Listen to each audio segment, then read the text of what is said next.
Hey there, Grumpy Old Fart here. I'm doing an Outlaw Trails role-playing game advice video on beans and bullets. Beans and bullets. Uh, Before I get into this though, if you enjoy my content, it would really help me out if you could hit the like button, subscribe to my channel, share my content on all of your social media platforms, and post a comment or two. Remember, I welcome your comments, even if you disagree with me. And check me out over on Rumble for my political commentary and weekly current events. God bless President Donald John Trump, and God bless America. If you enjoy a good book, check out my author page on Amazon.com. My pen name is H.L. Anderson. You can find all of my books there, including the tabletop role-playing game Outlaw Trails. This is a family-oriented game. It's made for simplicity and fun. There's not a lot of rules to remember. It's designed so that if you've never played before, you can pick it up and in a couple hours start running games with your friends and family. Hours of fun, and it's just the Old West. You get to run around, go on cattle drives, chase down bank robbers or whatever, or become a bank robber if that's what y'all want to do. It's all in there, and it's just fun for hours and hours of fun. All right, beans and bullets. Here we go.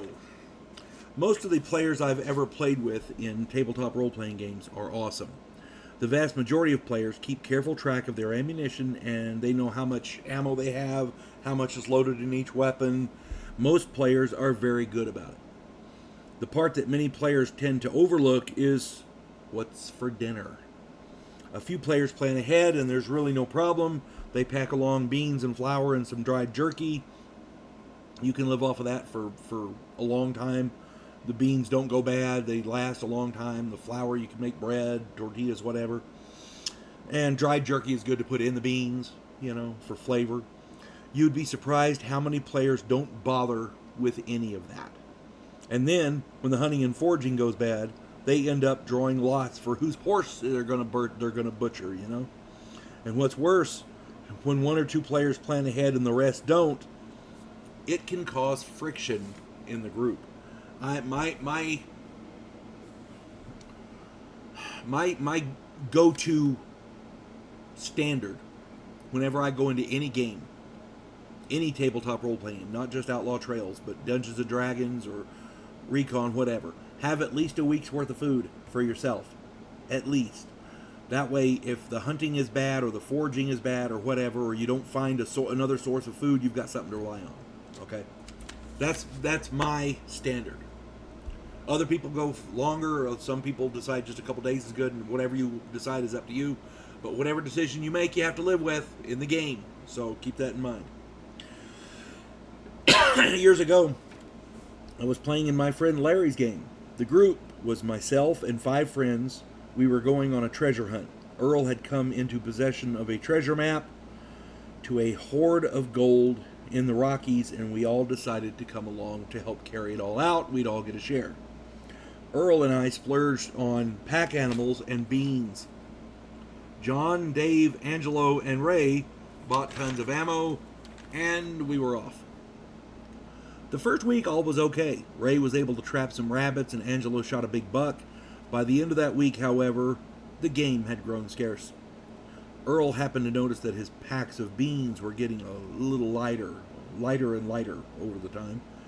He finally caught Dave and John pilfering his stores, and he confronted them. The argument in-game was fierce. While they argued, I loaded my food onto my pack animal and saddled my horse. If they had asked, we would have shared, but they just stole the food. That was ridiculous.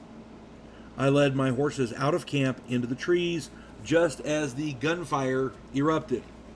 I tied my horses back into the trees for safety, and then I returned with my rifle to help Earl. He was laying behind a log, reloading his pistol, while Ray, Angelo, and John moved to try to flank him. I shot Angelo through the chest 3 times, and with my rifle, and the rest of them, of course, took cover. I scanned the area and saw Dave was laying in the fire. Earl had made short work of him. The gunfight lasted all night and the next day. Eventually, Earl and I finished off John and Ray. We buried them and took their horses as pack animals. We found the treasure and returned to New Mexico. And our bellies were full when we got back to town. We ate well the entire trip. We were able to hunt as well as having the extra food.